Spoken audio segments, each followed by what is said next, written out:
స్వచ్ఛత అంటే నందిని. నందిని పాలు మరియు పెరుగు.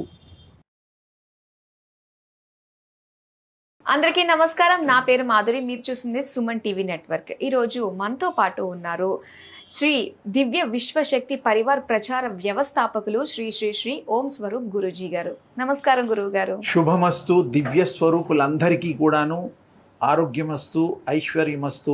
ఎందుకంటే ఈ మధ్యకాలంలో కొంచెం కరోనా గురించి బెంబేలు పడుతున్నారు ప్రజలు. అందుకోసం జాగ్రత్తలు వహిస్తూ మనం డిస్టెన్స్ కూడా మెయింటైన్ చేస్తూ మరి మన పనులన్నీ కూడా ఇబ్బంది కలగకుండా చేసుకోవడం వల్ల మనకి 4 పనులు ఎక్కువ చేస్తాం, ఆరోగ్యంగా ఉంటాం. అందరూ జాగ్రత్తలు తీసుకుంటూ ఇది ధ్యాన లాంటివి ఎనర్జీ కూడా చేసుకున్న వాళ్ళకి కొంచెం ఇంకెక్కువగా వాళ్ళకి ఎనర్జీ ఉంటుంది, రెసిస్టెన్స్ ఉంటుంది. అందుకని సూర్యోపాసన చేయండి, దానివల్ల కూడా లాభం పొందండి. అంతేకాని ఇంకా ఇదేవి మందు మాకులు మాకు తెలియదు. మా యోగంలో ఏదైనా మెలకువలు, యోగంలో శక్తి సంపాదించడానికి చెప్తామే కానీ అనుకోకుండా అందరికీ ఆరోగ్యం బాగుండాలి. అందరూ పిల్లా పాపలతో అన్ని కుటుంబాల వాళ్ళకి శుభంగా ఆరోగ్యవంతంగా ఉండాలని నేను ఒక మీ హితుడిగా, మీ శ్రేయస్సు కోరే వ్యక్తిగా దీవిస్తున్నాను. మీ ఆశీస్సులకి, మీ దీవెనలకి ధన్యవాదాలు గురువుగారు. అలాగే మనం మెయిన్ టాపిక్ గురించి మనం మాట్లాడుకున్నట్లయితే, సో ఒక ఆత్మ, ప్రతి ఒక్కళ్ళకి నువ్వెవరు అంటే నేను ఒక ఆత్మ అని చెప్పేసి చాలామంది ఇప్పుడు సెల్ఫ్ రియలైజేషన్లో ఉన్నారండి. సో ఇలాంటి పరిస్థితుల్లో ఒక కుటుంబంలో ఒక మనిషి తను శరీరం విడిచినప్పుడు ఆ ఆత్మ లోకాలకి చేరుకుంటుంది. అయితే తను మనిషిగా ఉన్నప్పుడు తన బంధువులు తనకి అంటే ఎవరైతే ఉన్నారో చుట్టుపక్కల వాళ్ళని గుర్తుపట్టే అవకాశం ఉంటుందంటారా? పై లోకాలకి వాళ్ళు వచ్చినప్పుడు, ఆత్మలు వచ్చినప్పుడు. చాలా మంచి ప్రశ్న, తెలుసుకోవాల్సిన ప్రశ్న, తెలియజెప్పాల్సిన కూడా ప్రశ్న. ఎందుకంటే చాలామంది వీటి మీద దృష్టి పెట్టరు. ఎంతసేపు దైనందిక కార్యక్రమాల్లో, వ్యాపారాలు, ఉద్యోగాలు, పిక్నిక్లు, రకరకాల ట్రావెలింగ్స్లో ఉంటారు. మనం ఎవరు అని తెలుసుకునేటువంటిది ఒక ప్రయత్నం చేస్తే తప్పేం లేదు. మనం ఎవరో అంటే నా పేరు కృష్ణారావు గారని, మా తల్లి ఎవరన్నా ఉంటే నా పేరు అరుంధతి అని, ఏదో పేర్లు చెప్పుకుంటూ ఉంటారు. అది అమ్మా నాన్న పెట్టిన పేర్లు, తాతయ్య గారు ముద్దుగా పెట్టిన పేర్లు. కానీ అసలు ఆత్మకి పేరు ఉందా అని ఎవరికన్నా డౌట్ వచ్చిందో లేదో నాకు తెలియదు, కానీ రావాలి. ఆత్మకి పేరు అంటూ ఉందా అంటే రికగ్నైజ్ ఎలా చేసుకుంటుంది, ఒక మనిషిని ఎలా గుర్తిస్తుంది?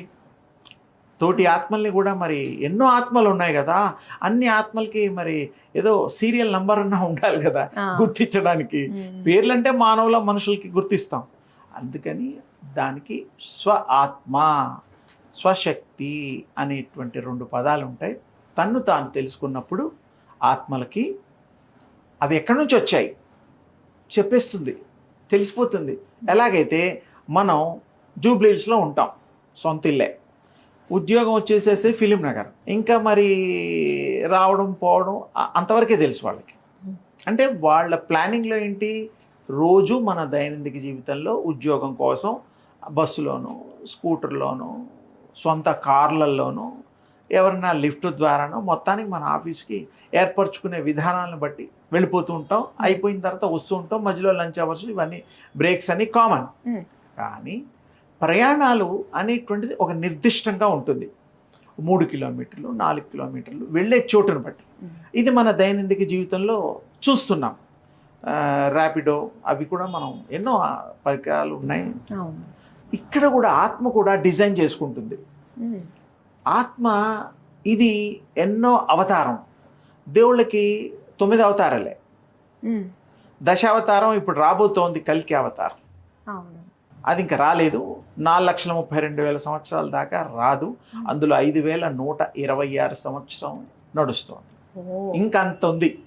సరే, ఇంత మన అదృష్టం ఏంటంటే మానవులది అన్ని లక్షల సంవత్సరాల్లో 50 ఏళ్ల యావరేజ్ లైఫ్లో ఎన్ని లక్షల సార్లు వస్తామో ఒక్కసారి గుర్తుంచుకోవాలి.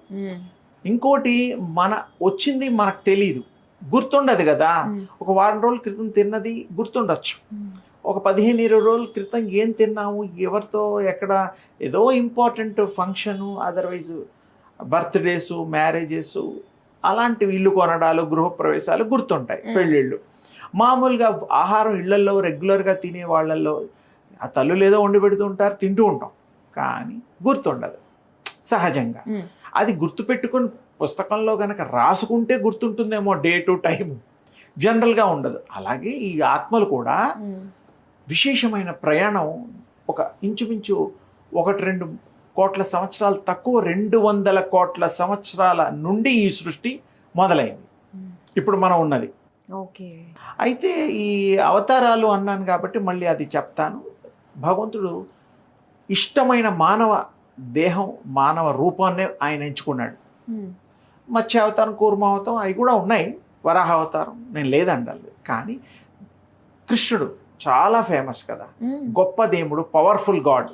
రాముడు ఆయన దేవుడు చాలా గొప్పవాడు. ఆంజనేయ స్వామి, ఇలా శివుడు, బ్రహ్మ, ఇవందరూ కూడా మరి వారందరూ కూడాను మానవుడి యొక్క, ముఖ్యంగా కృష్ణ రామ వాళ్ళ అవతారాలు మానవ రూపంలో మానవ అవతారాన్ని ఎంచుకున్నారు. అంటే గాడ్స్ సెలెక్ట్ చేసుకోవడంలో మరి ఏదో రూపంలో ఉండొచ్చు కదా, మానవుడిది ఎందుకంటే దానికి ఒక పరిణితి, నిర్ణయము, దాంట్లో విశేషమైనటువంటి మెకానిజం కలిగిన మానవ దేహం. ఇంకా చాలా విశేషం, ట్రాన్స్మిషన్ ఈజీగా అవుతుంది, రిసీవింగ్ ఈజీగా చేసుకోవచ్చు విశ్వశక్తిని. అందుకని స్వామి, తల్లులు, తండ్రులు, అమ్మవార్లు, అయ్యవార్లు కూడా దేవతలు, అందరూ కూడా స్త్రీమూర్తి రూపంలో, వీరేమో మానవ రూపంలో ఎత్తడం. మనకి 9 అవతారాలు లెక్క ఉంది. మానవుడు మాత్రం దేవుడి కంటే ఎక్కువగా ఎన్నో వేల లక్షల అవతారాలు ఎత్తుతూ మారుతూ 84 లక్షల జీవరాశుల్లో అయిన తర్వాత మానవ జన్మ ఉత్తమం అని చెప్తుంటారు. అది కూడా ఎంత కష్టం, 84 లక్షల జీవరాశులు. మరి అయితే ఈ మానవుడు ఎత్తిన తర్వాత తల్లి గర్భంలో ఉన్నప్పుడు అంతా గుర్తుంటుంది, ప్రతిదీ, అన్ని ఎన్ని జన్మలు ఎత్తాడో గుర్తుంటుంది, ఏమేం చేశాడో గుర్తుంటుంది, ఎంతమందికి బాకీ ఉన్నాడో అన్ని గుర్తుంటుంది. అంటే ఒక ఆత్మగా ఉంటుంది కాబట్టి మొత్తం అన్ని కూడా, విశ్వం అంతా కూడా అది విశ్వంలోని ఒక అంశమే, ఒక పార్ట్. అదేమో విశ్వాత్మ, ఇదేమో లిమిటెడ్గా ఉంది, మానవ అవతారంలో ఉండేది కూడా. ఇది కూడా ఆత్మ, అందులోంచి వెనుబడిందే, ఇది బయటకు వచ్చిందే, ఇది విడిగా కాదు. ఇవన్నీ కూడాను గతంలో కూడా మీ ద్వారా చెప్పడం అలా గుర్తుంది. పాదరసం ఉంటుంది, పాదరసం గుప్పెడు మీరు ఒక ప్లేట్లోనో లేకపోతే పెద్ద పళ్ళెంలోనో వేయండి. వేస్తే ముక్కలు చెక్కలుగా అయిపోతాయి. వేసిన వాడికి తెలుస్తుంది, చూసేవాడికి తెలుస్తుంది, సాక్ష్యం. దగ్గరికి వెళ్ళి చూడండి, ఒక్కొక్క ఇది ఊడిపోయినట్టుగా, అందులోంచి విడిపడ్డట్టుగా మనకు తెలుస్తుంది. దగ్గరికి వెళ్ళండి, భూతద్దం పెట్టి చూడండి, అందులోంచి విడిపోయినట్టు తెలియదు. అదొక షేప్ కలిగి అదొక విశేషంగా ఉంటుంది ఆ రూపం. ఒక్కొక్క విడిపోయిన పాదరసాలని కలపండి, కలిపినప్పుడు కలిపినట్టు తెలియదు, విడిపోయినప్పుడు విడిపోయినట్టు తెలియదు. అలాగే మొత్తం కలపండి, ఒకటే అయిపోతుంది. అంటే ఏకం భవిష్యామి, ఒకటే అనంతంగా ఎన్నో రూపాలు వస్తుంది అనేటువంటి అర్థం ఉన్నది. అందుకని ఆ విశ్వాత్మలోంచి మనం వచ్చాం. మనకు కూడా మైండ్స్, మన కణాలకి మైండ్స్, తర్వాత మన ఆలోచన విధానం అనేటువంటిది ప్రత్యేకంగా ఇక్కడ ఒకటి చెప్పుకోవాలి. ఆలోచనకి రూపం ఇచ్చేటువంటిది ఆలోచనే. ఆ ఆలోచన విశ్వశక్తి కలిగి ఉంటుంది.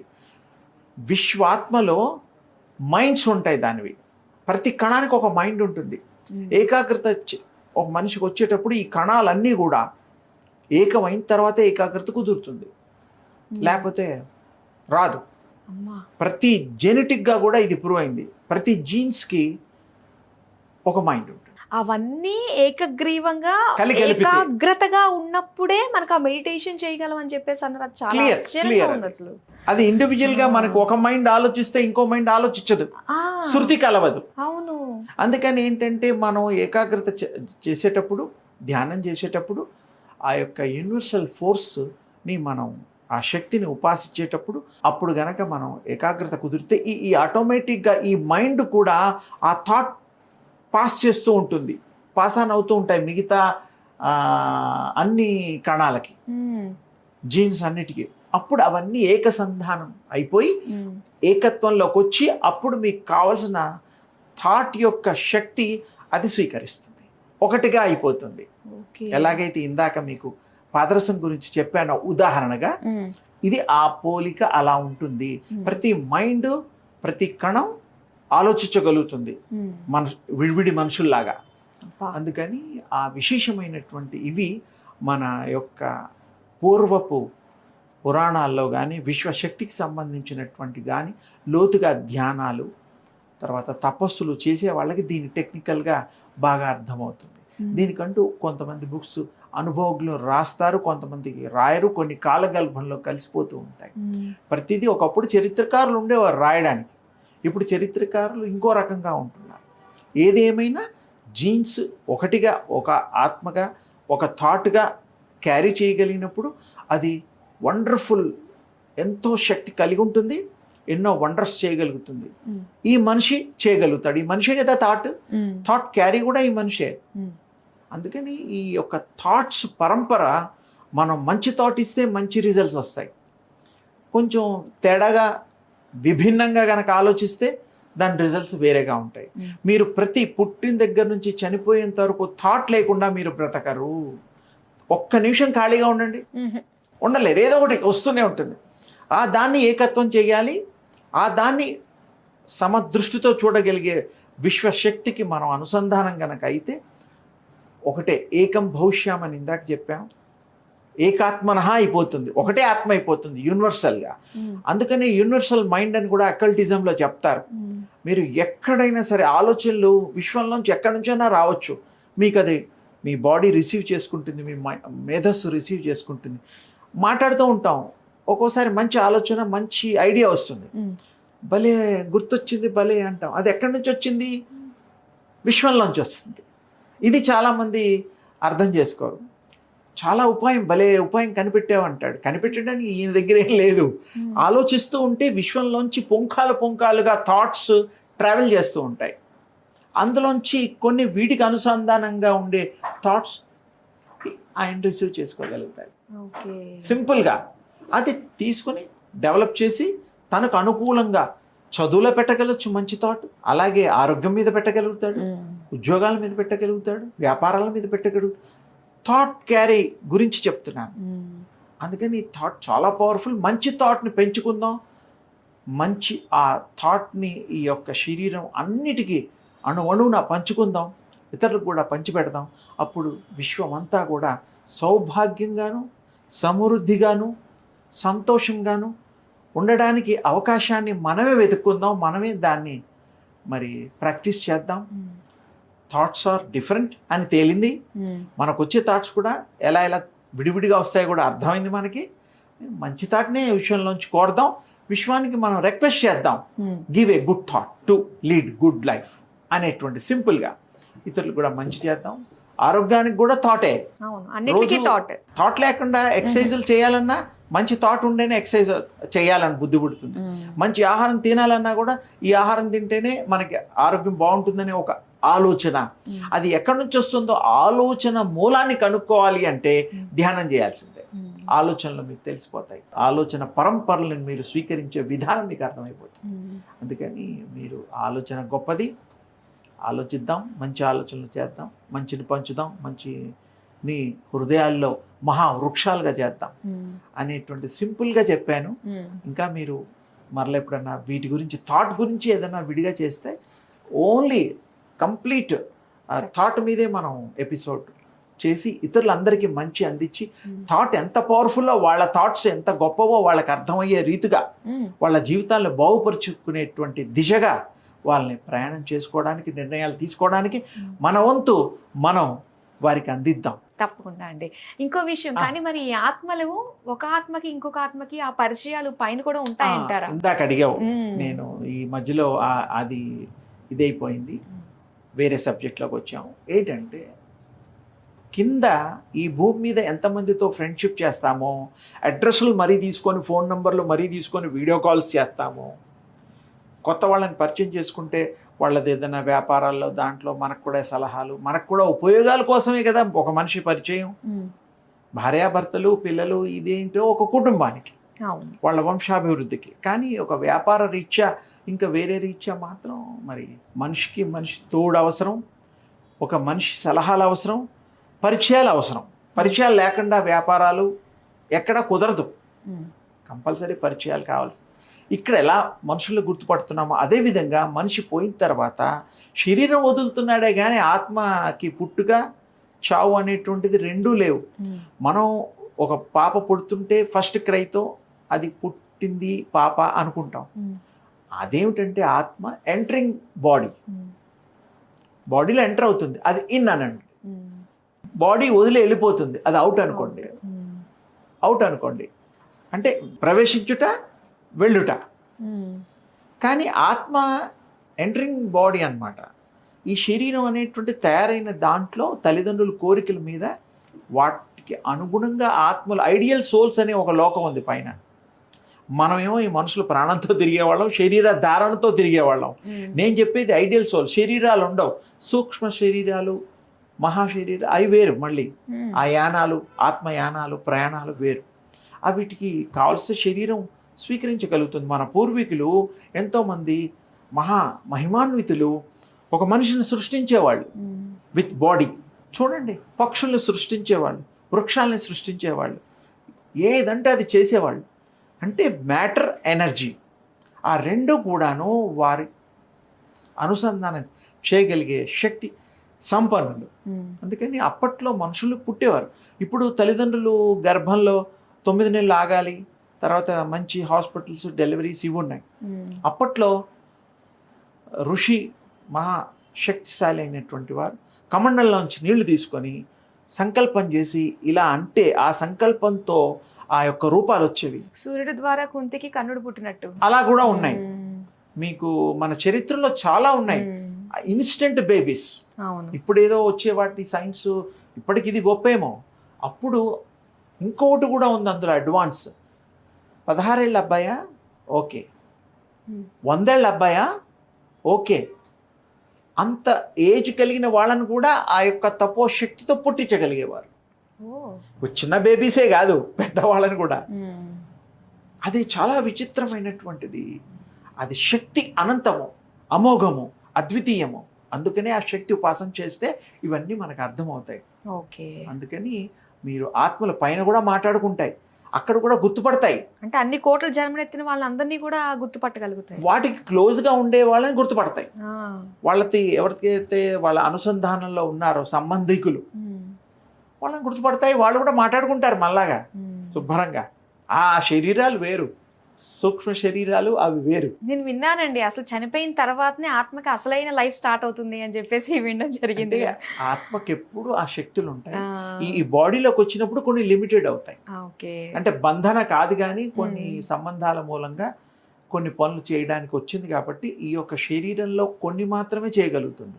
కానీ శరీరంలో అన్ని చేయడానికి దేవుళ్ళు చేసినట్టుగా మనకు థాట్ అనే కీతో విశ్వానికి మనం ఓపెన్ చేస్తే విశ్వశక్తి అంతా మీ సొత్తు అవుతుంది. అక్కడ కూడా మీరు అన్నట్టుగా అక్కడ అన్ని ఆత్మలు ఫ్రెండ్లీగా ఉంటాయి.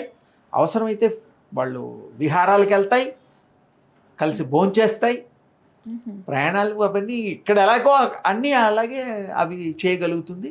అది అడ్వాన్స్గా ఈ జన్మ ఎత్తాలనుకుంటే మధ్యలో ఒక 500, 300 గ్యాప్ కూడా తీసుకోగలుగుతుంది. అది దాని ఇష్టం, దాని యొక్క సర్వశక్తి మై. ఇప్పుడు మనం కూడా ఏదైనా ప్లాన్ చేసుకుని 3 ఏళ్ల దాకా 5 ఏళ్ల దాకా పంచవర్ష ప్రణాళికలు ఎలాగైతే మనం చేసుకుంటున్నామో ఆ మాదిరిగా సోల్ ప్లానింగ్ ఆర్ డిఫరెంట్. తప్పకుండా చేసుకోగలుగుతుంది, ఆ శక్తి కలిగి ఉంటుంది. అది ఇష్టం వస్తే దాని ఇష్టంగా పుడుతుంది. పుట్టడం అంటే మన భాషలో ఎంటరింగ్. ఈ బాడీలో ఆత్మ ఎంటర్ అవడం, వెళ్ళిపోతుంది.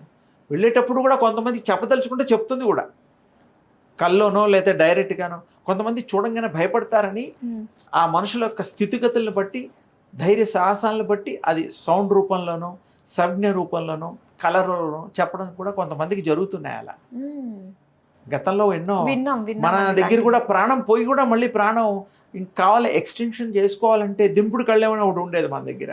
ఇప్పుడు కూడా ఊళ్ళల్లో ఉంది. చనిపోగానే తీసుకెళ్ళి వారు సమాధి కానీ ఇవి కానీ చెయ్యరు. మీకు వాళ్ళు దింపుడు కళ్ళమని ఇంటి దగ్గర అందరూ అంతా అయిన తర్వాత తీసుకెళ్ళేటప్పుడు అక్కడ దింపుతారు. 1 గంట 2 గంటలు ఉంటారు 2 చోట్ల. ఆ తర్వాత ఇంకా ఆత్మ రాదు, ఇంకా బ్రతకరని. ఇంకా ఫైనల్గా చనిపోయిన వాడు కూడా మళ్ళీ తిరిగి పుట్టడానికి, జన్మ ఎత్తడానికి అవకాశాలు ఉన్నాయి. అందుకనే దాని పేరు దింపుడు కళ్యాణంలో ఒక భాగం అది. ప్రాణాలు వచ్చిన వాళ్ళు కొన్ని వేల మంది ఉన్నారు. ఒకప్పుడు అది కామన్, ఇప్పుడు రేర్ అయింది. నిజంగా చాలా ఉందండి తెలుసుకోవడానికి. ఒక్కొక్కటిగా మాకు మీరు తెలియజేస్తున్నందుకు ఇలాంటి ఎన్నో మనం ఎపిసోడ్స్ కలిసి చేద్దాం తప్పకుండా.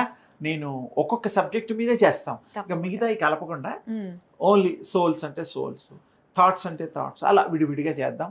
Power, how to get power, అది కూడా కావాల్సిందే, అది మనిషికి అవసరం. చాలా మంచి విషయాలు మాకు తెలియజేసినందుకు ధన్యవాదాలు. శుభమస్తు తల్లి.